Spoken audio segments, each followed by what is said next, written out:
നാമത്തിന് മഹത്വം ഉണ്ടായിരിക്കട്ടെ. എൻ്റെ പേര് വിപിൻ. ഞാൻ കണ്ണൂർ ജില്ലയിലാണ് വരുന്നത്. കണ്ണൂർ ജില്ലയിൽ നിന്നാണ് വരുന്നത്. ഞാൻ 2023 നവംബർ 3-ാം തീയതിയാണ് ഉടമ്പടി എടുക്കുന്നത്.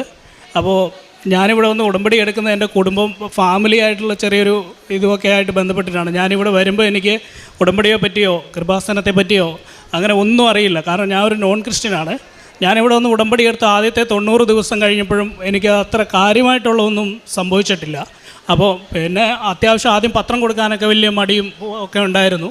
പിന്നെ ഈ 90 ദിവസം കഴിഞ്ഞപാടെ എനിക്ക് സാമ്പത്തികമായിട്ടൊക്കെ നല്ല ബുദ്ധിമുട്ട് വന്ന സമയത്ത് എന്നെ സഹായിച്ചത് എൻ്റെ അനിയനാണ്. അപ്പോൾ ഈ 90 ദിവസത്തെ ഉടമ്പടി കഴിഞ്ഞപ്പോൾ അമ്മ ആദ്യം ഉയർത്തിയത് അവനെയാണ്. അവനെ ഒരു അമേരിക്കൻ ബേസ്ഡ് കമ്പനിയിൽ ഒരു ഓൺലൈനായിട്ടൊരു ജോലി, അവന് വീട്ടിലിരുന്ന് ചെയ്യാൻ പറ്റുന്ന പോലെ ഒരു ജോലി, ഒരുവിധം നല്ല സാലറി എന്ന് പറഞ്ഞാൽ ചിന്തിക്കാൻ പറ്റാത്തൊരു സാലറിയിൽ അവൻ ആ ജോലി കൊടുത്ത് അമ്മ ആദ്യത്തെ ഉടമ്പടിയിൽ അമ്മ അനുഗ്രഹിച്ചു. അതിന് പുറകെ ഞാൻ വന്നിട്ട് രണ്ടാമത് ഫെബ്രുവരി മാസത്തിൽ ഉടമ്പടി പുതുക്കി.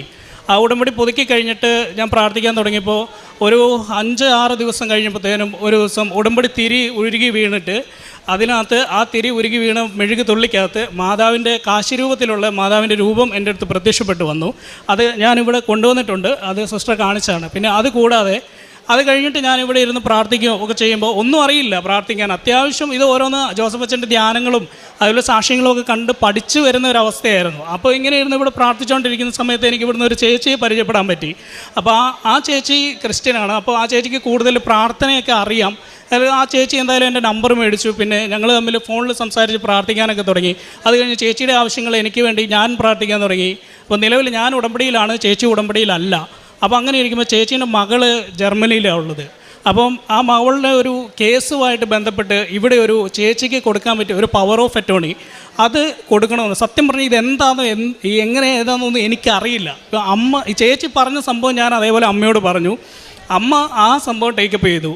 അമ്മ എന്ത് ചെയ്തു എന്ന് വെച്ചിട്ടുണ്ടെങ്കിൽ ഈ കോടതിയിൽ പവർ ഓഫ് അറ്റോർണി ഹാജരാക്കേണ്ട സെയിം ദിവസം ആ പവർ ഓഫ് അറ്റോർണിയെ ഇവിടെ എത്തിച്ചു. അതിൻ്റെ ഇടയിൽ കുറേ ബുദ്ധിമുട്ടുകൾ ഉണ്ടായിട്ടുണ്ട്. പക്ഷേ അതെല്ലാം പ്രാർത്ഥനയിലൂടെ തന്നെയാണ് മാറിപ്പോയതെന്ന് എനിക്ക് നന്നായിട്ട് അറിയാം. ഇത് എൻ്റെ ഉടമ്പടിയിൽ കൂടെ തന്നെയാണ് വന്നതെന്നും എനിക്കറിയാം. കാരണം ചേച്ചി ആ സമയത്ത് ഉടമ്പടിയിലല്ല, ഇപ്പോഴും ഉടമ്പടിയിലല്ല. ആ കേസ് നല്ല രീതിയിൽ നടക്കുന്നുണ്ട്. അത് ഒരു കാര്യം. പിന്നെ ആ സമയത്ത് തന്നെ കഴിഞ്ഞ മെയ് മാസത്തിൽ മെഴുകുതിരി കത്തിക്കുമ്പോൾ ഓരോരോ രൂപങ്ങൾ മെഴുകുതിരിയിൽ ഇങ്ങനെ വന്നു തുടങ്ങി. അതായത് കുരിശാകൃതിയിൽ, അതേപോലെ ഒരു പൂക്കൾ, റോസാപ്പൂ, അതൊക്കെ കറക്റ്റ് നമുക്ക് കണ്ടാൽ തിരിയും. അതിൻ്റെ എല്ലാം ഫോട്ടോ എൻ്റെ കയ്യിലുണ്ട്. അങ്ങനെ രണ്ടാമത്തെ ഉടമ്പടിയും മൂന്നാമത്തെ ഉടമ്പടിയൊക്കെ ആയിട്ട് അങ്ങനെ പോയിക്കൊണ്ടിരിക്കുമ്പോൾ അവസാനം ഞാൻ എൻ്റെ ഒരു ഫാമിലി പ്രശ്നവുമായി ബന്ധപ്പെട്ടിട്ടാണ് ഞാൻ ഉടമ്പടി എടുത്തതെന്ന് പറഞ്ഞല്ലോ. അപ്പോൾ ഞാനിവിടെ വന്നിട്ട് ജോസഫ് അച്ഛനെ കാണാൻ വേണ്ടി അവിടെ ക്യൂവിൽ നിന്ന് കഴിഞ്ഞപ്പോൾ എനിക്ക് മുല്ലപ്പൂവിൻ്റെ ഒരു സുഗന്ധം കിട്ടി.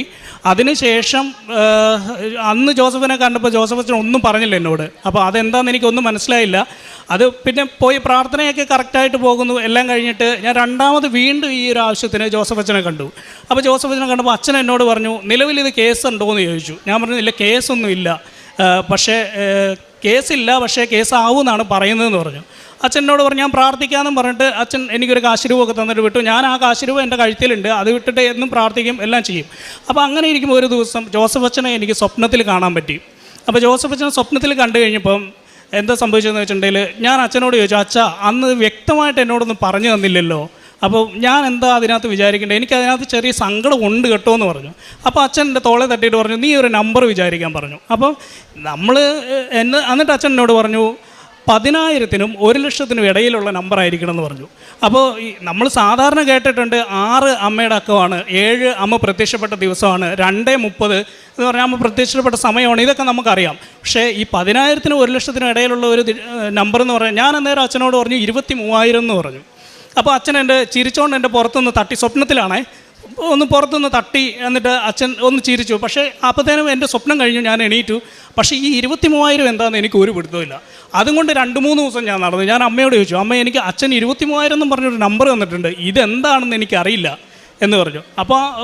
അപ്പോൾ അമ്മ എൻ്റെ മനസ്സിൽ ഇങ്ങനെ തോന്നിപ്പിച്ചു, അച്ഛൻ ഒരു തവണ ഇങ്ങനെ ധ്യാനത്തിൽ ഇങ്ങനെ പറഞ്ഞിട്ടുണ്ട്, ബൈബിളിൽ 3,00,000-ഓളം വചനങ്ങളുണ്ട്, 8,800-ന് മുകളിൽ ഉടമ്പടി നമുക്ക് തന്നിട്ടുണ്ട് ഒക്കെ പറഞ്ഞപ്പോൾ അമ്മ തന്നെ ഒരു തോന്നൽ തന്നു, എണ്ണിക്കോളം പറഞ്ഞു, വചനം എണ്ണിക്കോളം പറഞ്ഞു. ഞാൻ അന്നേരം ബൈബിളിൽ നിന്ന് 1, 2, 3 എന്ന് പറഞ്ഞ് 23,000 വരെ എണ്ണുക എന്ന് പറഞ്ഞാൽ പോസിബിൾ അല്ല. അപ്പം മൊബൈലിൽ നമ്മുടെ ആപ്ലിക്കേഷൻ ബൈബിളിൻ്റെ ആപ്ലിക്കേഷൻ ഇൻസ്റ്റാൾ ചെയ്തിട്ട് അതുവഴിയും ഒക്കെ ഈ ബുക്കിലുണ്ട് ഞാൻ എണ്ണിയത്.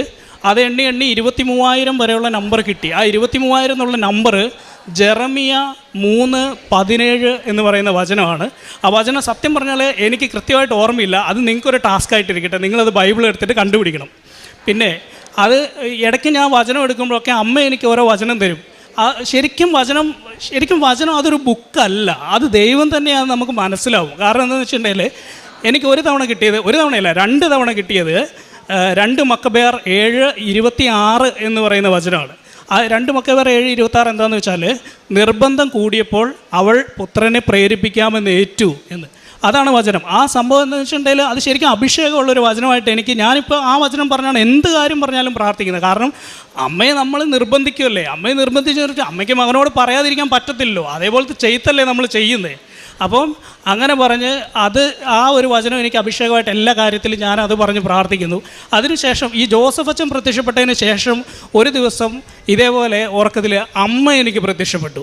അമ്മ പ്രത്യക്ഷപ്പെട്ടത് ഞാൻ ഈ കൃപാസനത്തിൽ തന്നെ നിൽക്കുന്നതായിട്ടാണ് പ്രത്യക്ഷപ്പെട്ടത്. ഞാനിവിടെ നിൽക്കുമ്പോൾ അമ്മ ചില്ലുകൂട്ടിലില്ല, ആ ചില്ലുകൂട് മാത്രം ബ്ലാങ്കായി കിടക്കുന്നു. അപ്പോൾ അമ്മ എന്ത് ചെയ്യുന്നത് നോക്കും. ഞാൻ എപ്പോഴും ഇവിടെ വരുമ്പോൾ എനിക്ക് അമ്മേനെ ആ കൂട്ടിലിരിക്കുന്ന കാണാൻ ഭയങ്കര രസം. ഞാനിവിടെ വന്ന് ഒന്നുമില്ല, ചുമ്മാ അമ്മയുടെ മുഖത്ത് നോക്കി ചിരിച്ചുകൊണ്ടിരിക്കും. ആൾക്കാർ വിചാരിക്കും എനിക്ക് വട്ടായിരിക്കുന്നത്, ഒന്നും അല്ലാതെ. അപ്പോൾ ഞാൻ നോക്കുമ്പോൾ അമ്മയില്ല. പിന്നെ നോക്കുമ്പോൾ ഉണ്ട്, അമ്മ അതിൻ്റെ ഉള്ളിൽ നിലത്തിരിക്കും. അമ്മയ്ക്ക് വയ്യ, എന്താണ്ട് ഒരു സുഖമില്ലാത്ത പോലെ. അത് കഴിഞ്ഞപ്പോഴത്തേനും ഞാനും പിന്നെ വേറൊരു ചേച്ചിയുണ്ട്, ആ ചേച്ചി ഏതാണെന്ന് എനിക്കറിയില്ല. ഞാൻ ഇവിടെ വന്നു, അമ്മയെ വിളിച്ചു. അപ്പോൾ അമ്മ പുറത്തിറങ്ങി വന്നു, അതിൻ്റെ നിലത്തിരിക്കും, ആകെ വേർത്തിട്ടാണ് ഉള്ളത്. അപ്പോൾ എന്നോട് ഞാൻ ചോദിച്ചു അമ്മയോട് ചോദിച്ചു എന്താ അമ്മ ഇരിക്കുന്നതെന്ന് ചോദിച്ചപ്പോൾ അമ്മ എന്നോട് പറഞ്ഞു എനിക്ക് വെള്ളം വേണമെന്ന് പറഞ്ഞു. ഞാൻ പറഞ്ഞു ആയിക്കോട്ടെ വെള്ളം എടുത്തു തരാമെന്ന് പറഞ്ഞിട്ട് ഇതിലെ മുഴുവൻ തപ്പി കിടന്നിട്ട് ഒരു ജഗ്ഗോ വെള്ളമോ ഒന്നും കണ്ടില്ല. പിന്നെ അകത്തെവിടെയോ പോയിട്ട് ഒരു ജഗ്ഗ് വെള്ളവും ഒരു ഗ്ലാസ്സും കിട്ടി. അപ്പോൾ ആ ഗ്ലാസ് അഴുക്കായിട്ടുള്ള ഗ്ലാസ്സാണ്. അത് ആ ഗ്ലാസ്സിൽ വെള്ളം ഒഴിച്ച് അമ്മയ്ക്ക് കൊടുക്കാൻ പറ്റത്തില്ല. അപ്പോൾ ഞാൻ ആ ജഗ്ഗിലെ വെള്ളം തന്നെ ഈ ഗ്ലാസ് ഒരു 2-3 തവണ കഴുകി കഴിഞ്ഞപ്പോൾ ഈ ഗ്ലാസ്സിലെ വെള്ളം അഴുക്ക് കഴുകി വെള്ളം തീർന്നു. പിന്നെ ഒരു ശകലം വെള്ളമുള്ളൂ. ആ വെള്ളം അമ്മയ്ക്ക് കൊടുത്തു, അമ്മ അത് കുടിച്ചു. എന്നിട്ട് ഞാൻ അമ്മയോട് ചോദിച്ചു തികഞ്ഞില്ല അല്ലേ, ഇത് പോരായിരുന്നല്ലേ എന്ന് ചോദിച്ചപ്പോൾ പറഞ്ഞു അതൊന്നും കുഴപ്പമില്ല, എനിക്ക് വെള്ളം വേണമായിട്ടൊന്നും അല്ല എന്ന് പറഞ്ഞ് എൻ്റെ തോളെ തട്ടിയിട്ട് അമ്മ പോയി. പിന്നെ എൻ്റെ സ്വപ്നം കഴിഞ്ഞു.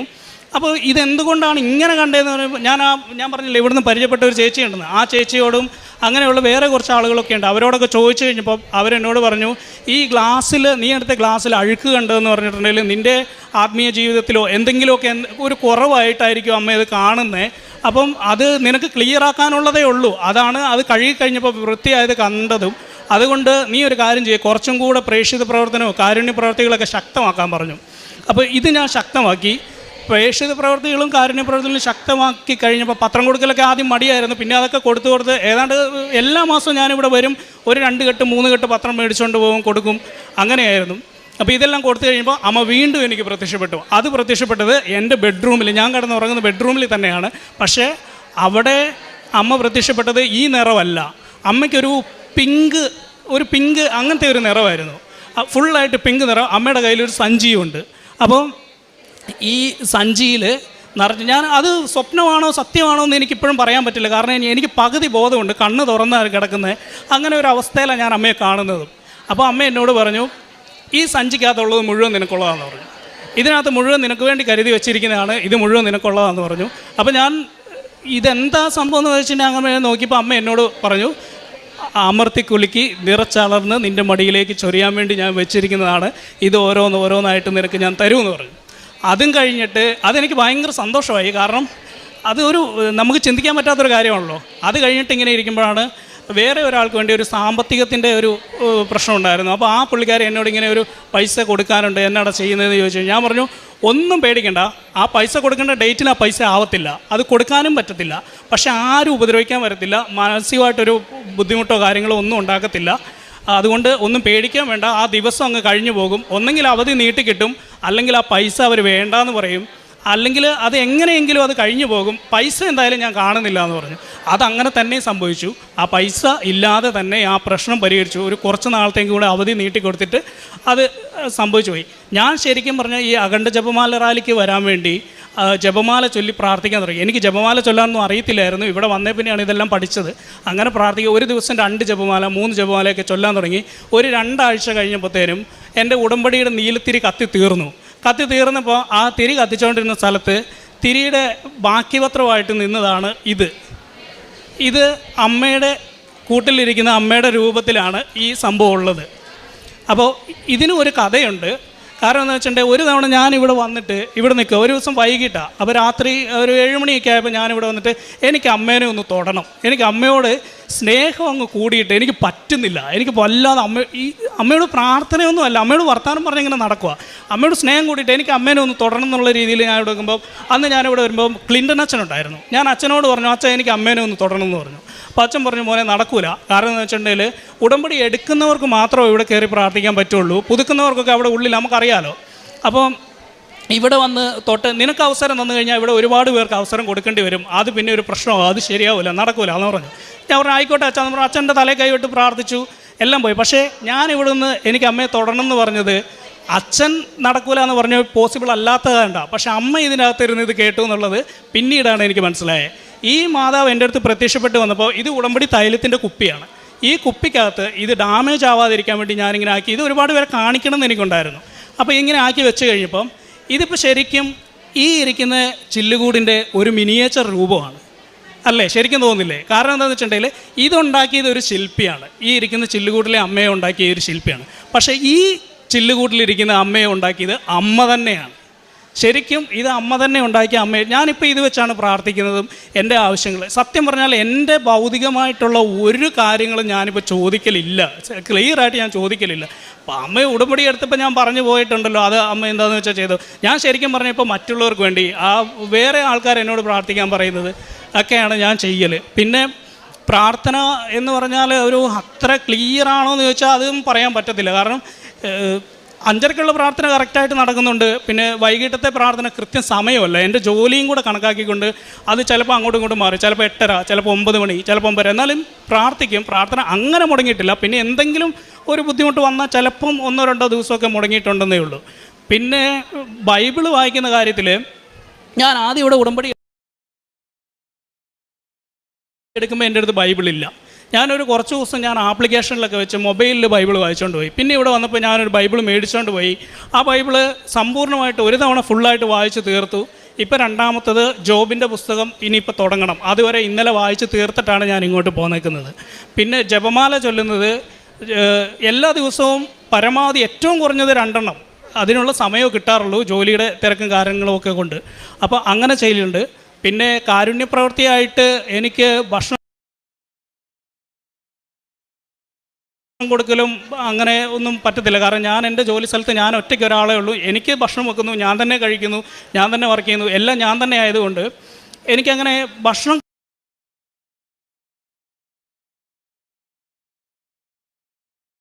കൊടുക്കാനൊന്നും പറ്റത്തില്ല. അപ്പോൾ ഞാൻ പുറത്തിറങ്ങിക്കഴിഞ്ഞാൽ ആരെങ്കിലുമൊക്കെ കണ്ടു കഴിയുമ്പോൾ പാവപ്പെട്ടവരാണ്, കഴിക്കാൻ ബുദ്ധിമുട്ടുള്ളവരാണെന്ന് കണ്ടു കഴിയുമ്പോൾ എൻ്റെ പോക്കറ്റിൽ നിന്നൊരു 200 രൂപയോ അങ്ങനെ ഒരു പൈസ എടുത്ത് കൊടുത്ത് അതായിരുന്നു എൻ്റെ കാരുണ്യപ്രവൃത്തി ഞാൻ ചെയ്തുകൊണ്ടിരുന്നത്. പക്ഷേ അത് എൻ്റെ അടുത്ത് ഉള്ളപ്പോൾ 1000 രൂപ ഉള്ളപ്പോൾ 200 രൂപ കൊടുക്കാൻ എല്ലാവർക്കും പറ്റും. അത് ഞാനങ്ങനെ ചെയ്തു പോന്നു. പക്ഷേ ഒരു ദിവസം എൻ്റെ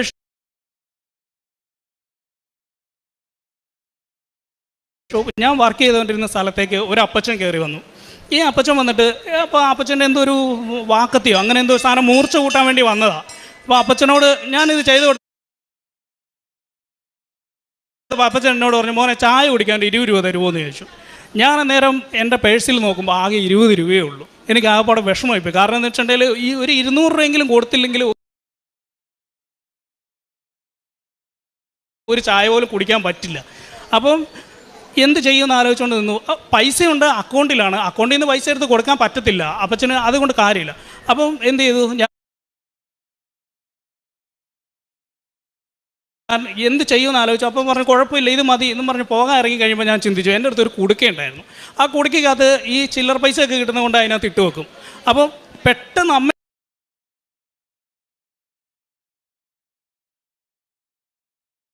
എന്നോട് ചോദിച്ചു, അതെടുക്ക് പൊട്ടിക്ക് കൊടുത്തു വിടാൻ പറഞ്ഞു. ഞാൻ അതെടുത്തുകൊണ്ട് വന്ന് പൊട്ടിച്ചു. അപ്പോൾ അതിനകത്ത് എന്തായാലും 500 രൂപ താഴെ ഉള്ളൂ, അതെനിക്കറിയാം. ഞാൻ എന്നിട്ട് അത് ആ അപ്പച്ചൻ്റെ മുമ്പിൽ വെച്ച് തന്നെ പൊട്ടിച്ചു. ആ പൈസ എടുത്തു. എന്നിട്ട് ഒരു 150 രൂപ വരെ ഞാൻ എണ്ണി. അപ്പോൾ അമ്മ എന്നോട് പറഞ്ഞു എണ്ണണ്ട, അത് കൊടുത്തേക്കാൻ പറഞ്ഞു. അത് മൊത്തം ഞാൻ എന്നിട്ട് ആ അപ്പച്ചന് കൊടുത്തു വിട്ടു.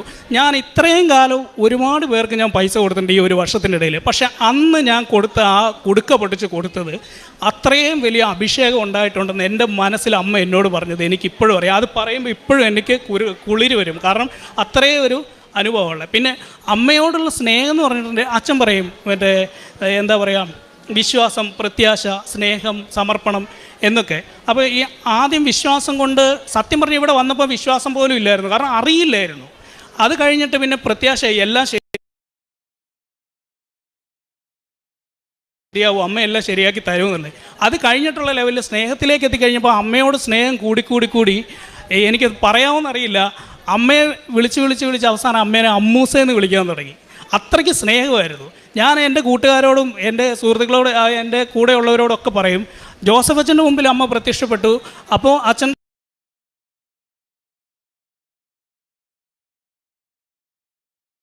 ശരിക്കും പ്രാർത്ഥിക്കാനും അതിനുള്ള കഴിവൊക്കെ കിട്ടി. എൻ്റെ മുമ്പിലെങ്ങാനും അമ്മ ഇപ്പം പ്രത്യക്ഷപ്പെട്ടിട്ടുണ്ടെങ്കിൽ ഞാൻ സ്നേഹം കൊണ്ട് അമ്മേനെ പിടിച്ച് കടിക്കുകയൊക്കെ ചെയ്യുമെന്ന് പറഞ്ഞു. കാരണം അത് എൻ്റെ ഒരു മാനസികാവസ്ഥ. ഇപ്പം ഞാൻ പറയുന്നതെന്ന് വെച്ചിട്ടുണ്ടെങ്കിൽ, ഞാൻ ഉടമ്പടിയിൽ ഈ ഉടമ്പടി എടുത്തപ്പോഴും 3 തവണ പുതുക്കിയപ്പോഴും ഒരുപാട് ആവശ്യങ്ങൾ ഞാൻ വെച്ചു. അവസാനത്തെ ഉടമ്പടി, ലാസ്റ്റ് ഉടമ്പടിയൊക്കെ വെച്ച് കഴിഞ്ഞപ്പോൾ ആവശ്യങ്ങളുടെ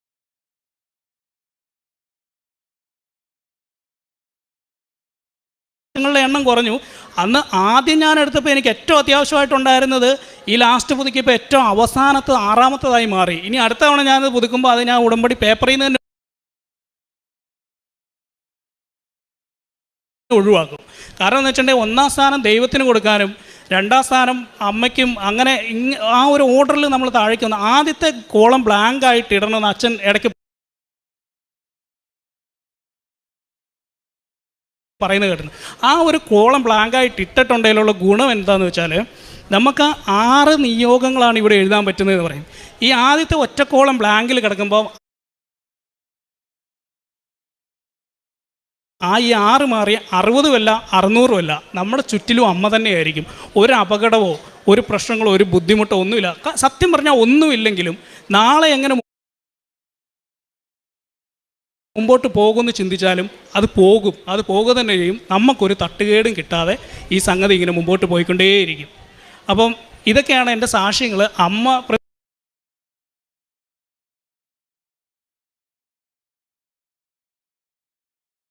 പ്രത്യക്ഷപ്പെട്ടതും. പിന്നെ ഒരു കാര്യം കൂടെ പറയാം, ഈ പ്രത്യക്ഷപ്പെട്ട അമ്മേനെ ഞാൻ പലരെയും കാണിക്കലുണ്ട്. അപ്പോൾ ഇങ്ങനെ കാണിക്കുമ്പം മിക്കവരും, എല്ലാവരും അല്ല, ചില ആളുകളൊക്കെ ചോദിക്കും, അതൊക്കെ അമ്മ വന്നു, മെഴുകുതിരിയിൽ വന്നു, ഒക്കെ ശരി, സമ്മതിച്ചു, അതുകൊണ്ട് എന്ത് കിട്ടിയെന്ന് ചോദിക്കും. ഈ ഭൗതികമായിട്ടുള്ള കാര്യങ്ങളാണ് കൂടുതലും ആൾക്കാർക്ക് അറിയേണ്ടത്. എനിക്കത് തോന്നുന്നുണ്ടല്ലോ, ഏറ്റവും വലുത് കയ്യിലിരിക്കുമ്പം നമ്മൾ ഈ അച്ഛൻ ഇടയ്ക്കിടയ്ക്ക് പറയുന്നുണ്ട്, ഈ ബിരിയാണി കഴിക്കാതെ അച്ചാർ മാത്രം നോക്കിക്കൊണ്ടിരിക്കുന്ന ഒരു സ്വഭാവമുണ്ട് നമുക്കെന്ന് പറയും. അതേ അവസ്ഥ.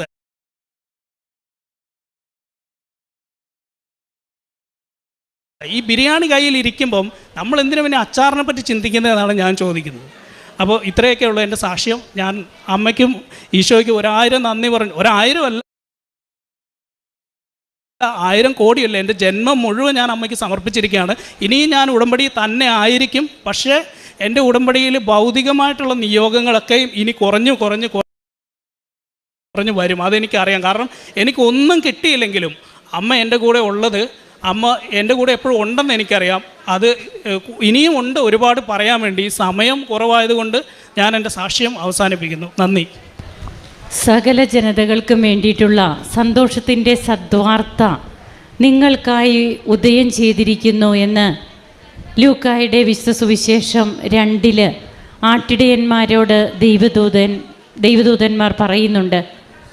ഇവിടെ ബിബിൻ എന്ന ഈ മകൻ ഇവിടെ നമ്മോട് പങ്കുവയ്ക്കുമ്പോൾ, ജോയേൽ പ്രവാചകൻ്റെ പുസ്തകം 2-ാം അധ്യായത്തിൽ തൻ്റെ ആത്മാവിനെ വർഷിക്കുന്ന ദൈവത്തിൻ്റെ ഇടപെടലുകളാണ് നമുക്ക് കൂടുതൽ മനസ്സിലാക്കാൻ കഴിയുക. അതായത് അന്ന് ഇങ്ങനെ സംഭവിക്കും, എല്ലാവരുടെയും മേൽ എൻ്റെ ആത്മാവിനെ ഞാൻ വർഷിക്കും, നിങ്ങളുടെ പുത്രന്മാരും പുത്രിമാരും പ്രവചിക്കും, നിങ്ങളുടെ വൃദ്ധന്മാർ സ്വപ്നങ്ങൾ കാണും, യുവാക്കൾക്ക് ദർശനങ്ങൾ ഉണ്ടാകും. ജോയേൽ പ്രവാചകൻ്റെ പുസ്തകം 2:28 മുതലുള്ള തിരുവചനങ്ങളാണിത്. ഇവിടെ ഈ സാക്ഷ്യം നമ്മോട് പങ്കുവയ്ക്കുന്നത് താൻ ജനിച്ചപ്പോൾ മുതൽ ഒരു ക്രൈസ്തവനായിട്ട് ജനിച്ച ഒരു വ്യക്തിയല്ല. ഉടമ്പടിയിലേക്ക് വന്ന് മൂന്നാമത്തെ പുതുക്കലിലും മാത്രം നിൽക്കുന്ന ഒരു മകനാണ്. എന്നാൽ എത്രയേറെ തീഷ്ണതയാണ് ആ മകൻ്റെ അനുഭവങ്ങൾ. അതായത് തനിക്കിനി ഒന്നും വേണ്ട, തൻ്റെ ജീവിതത്തിൽ താൻ വെച്ച നിയോഗങ്ങളുണ്ട്, അതൊക്കെ ഇനി അമ്മയുടെ ഇഷ്ടം, ഈശോയുടെ ഇഷ്ടം, എനിക്ക് വേണ്ടത് കിട്ടിക്കഴിഞ്ഞു, ഇനി ഇതിനേക്കാൾ വലുതൊന്നും എനിക്ക് വേണ്ട. അതായത് ഇവിടെ നാം ഇത് ഒത്തിരിയേറെ സാക്ഷ്യങ്ങളൊക്കെ ഇങ്ങനെ പറയുന്നുണ്ട്. അമ്മയെ സ്വപ്നം കാണുന്നത്, അമ്മ ദർശനമായിട്ട് വരുന്നത്, അമ്മ പല കാര്യങ്ങൾ പറഞ്ഞു കൊടുക്കുന്നത്, ഇതിനൊക്കെ തല കൊണ്ട് ചിന്തിച്ചാൽ നമുക്ക് അതിനൊന്നും ഉത്തരമില്ല. എന്നാൽ ഹൃദയത്തിൻ്റെ വിശുദ്ധിയാണ് ഒരു ദൈവ പൈതലിനെ ദൈവത്തെ ദർശിക്കുവാനായിട്ട് യോഗ്യയാക്കുന്നത്. ഇന്ന് ഈ മകൻ തനിക്ക് അമ്മയുടെ ഓരോ കാര്യങ്ങളും അമ്മ തനിക്ക് എങ്ങനെ പറഞ്ഞു തരുന്നു, താൻ എങ്ങനെയാണ് അമ്മയുമായിട്ടുള്ള തൻ്റെ ബന്ധം എങ്ങനെ, അതാണ് നമുക്കിവിടെ കേൾക്കുവാനും അനുഭവിക്കുവാനും കഴിഞ്ഞത്.